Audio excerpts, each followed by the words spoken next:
Part of the fun of e-biking is upgrading your e-bike as you go. It doesn't need to be expensive, but focusing on a few of those key components will definitely make the bike ride better. Here's a few of our favourites.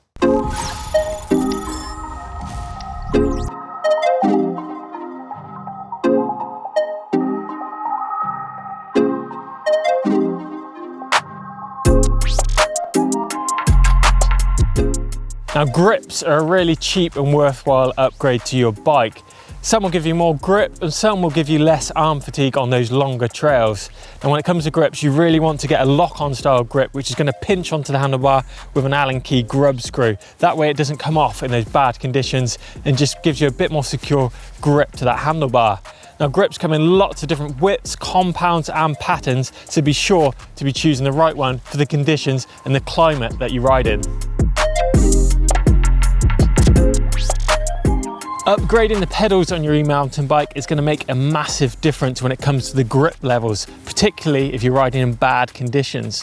Now, as a stock item, your bike may have came with resin or plastic pedals. Now, these aren't much good apart from riding on the road or basic riding. So you need to switch them out to ideally a metal pedal with some decent pins on there, which is going to provide the ultimate grip.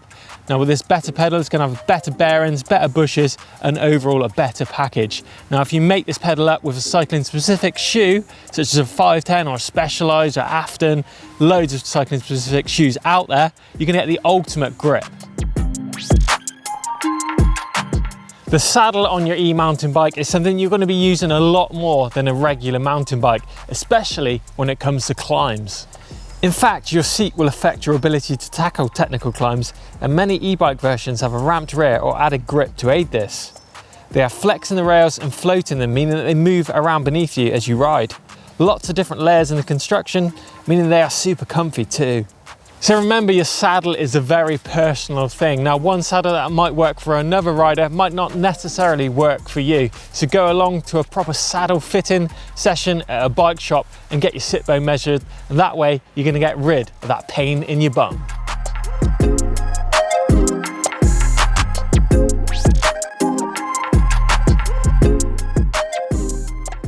Now, a spare battery is a big investment and it will cost you a few £100s, but it will make a huge difference as to how far you can ride and get rid of your range anxiety.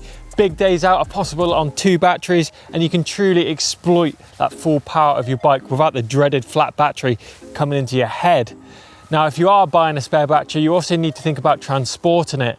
So you're going to need a backpack that's going to carry that battery, and that backpack needs to have a back protector and a battery compartment in it. So you're going to have to factor that into the budget too.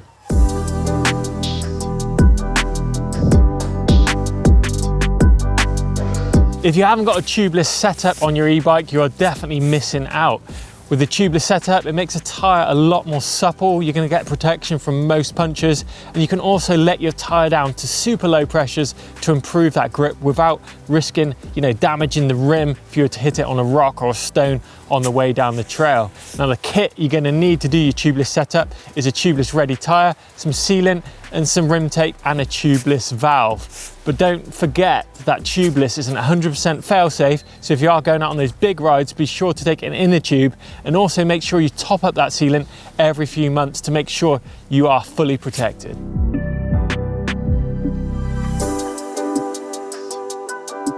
A front mud guard is going to make a huge difference when you hit the trails and they're super muddy. Front mud guard is going to stop all that spray coming up from the front wheel and covering you and your bike. It's going to cut down on the amount of washing time you're going to have to spend washing your bike, and also the amount of mud that's going to collect on your bike, making it heavier. You can get mud guards that are going to vary in design from full-on motorcycle style, motocross style front mud guards which are going to bolt under the front fork arch, or you can get the smaller flap style ones. You can also get mud guards for the rear of your bike. You can get short ones which protect the linkage and the shock and more of the back of the bike, or you can get full coverage mud guards that are going to go right over the rear tyre, and that's going to protect you from all that spray off the back wheel. One of the ultimate upgrades you can make to your e-bike is going to be the dropper seat post. Now, if you haven't got one on your e-bike, you're definitely missing out. With a dropper, it just enables you to maneuver all over the bike. It allows you to get a center of gravity lower, and it also allows you to tackle those technical descents without fear of getting your bum or your shorts tangled up in the nose of the saddle. Now, dropper seat posts come in a variety of different fitments, the sizes and the options. You can get fully electronic, hydraulic or cable operated versions, and they're available in different heights depending on how short or tall you are. They're quite easy to fit. You first need to make sure that the cabling on your frame is compatible with the seat post that you're going to be using, because you can get internal cable routing and external.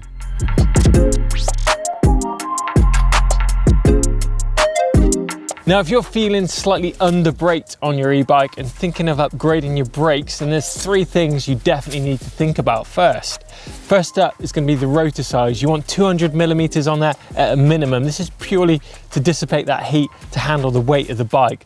Then there's pad material. If you want the pads to last longer, particularly in horrible conditions, then you want to fit sintered pads in there. Organic pads do give a bit more power, but they wear out a lot quicker.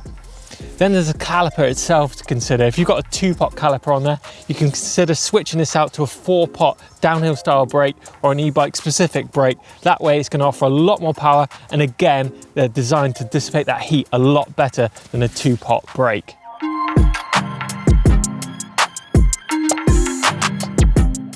A super cheap upgrade for your e-mountain bike is going to be fitting a bottle cage if you haven't got one on there already. The thing about a bottle cage is great for ditching that riding pack, so you're not carrying that heavy backpack with your bladder around the woods for maybe those little power hour sessions.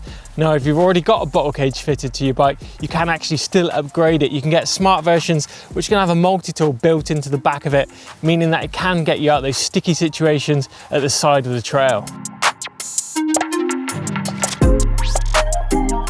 Fitting better tyres to your e-mountain bike is going to make a massive difference as to the way it rides. The type of tyre that you actually choose is going to make a huge difference to the amount of battery that your bike uses also. In general, softer compounds with big aggressive tread patterns will use more of your watt hours. Several things to consider when buying tyres is the size, the volume, the tread pattern and also the compound. So if your bike came fitted with big, fat, soft compound downhill tyres and you're more riding kind of tame cross-country trails and a bit more fire road cruising, then swapping out those tyres to a harder compound, skinnier tyre will actually increase your range, and it'll probably increase your trail speed too. So think about the style of riding you're doing. But if you're riding and smashing through rocky downhill style sections and using your e-bike as your personal uplift, then fitting a big set of downhill sticky compound big fat tyres on your bike is going to be great for inspiring confidence and giving you loads of grips on that tech terrain.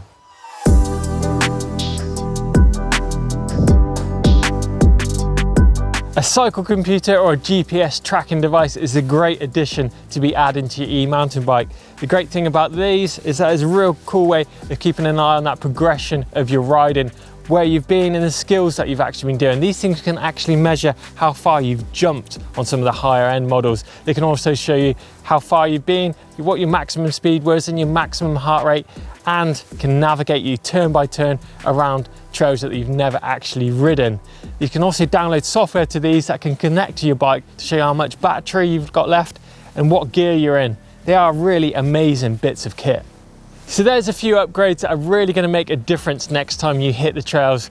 But get involved in the comments box down below if you've got any upgrades that you can definitely recommend that have made a huge difference on your e-bike rides. Give us a thumbs up if you've enjoyed today's video. Make sure you subscribe to us here on EMBN and give us a find and a follow on your favorite social media too. Thanks for watching and get upgrading.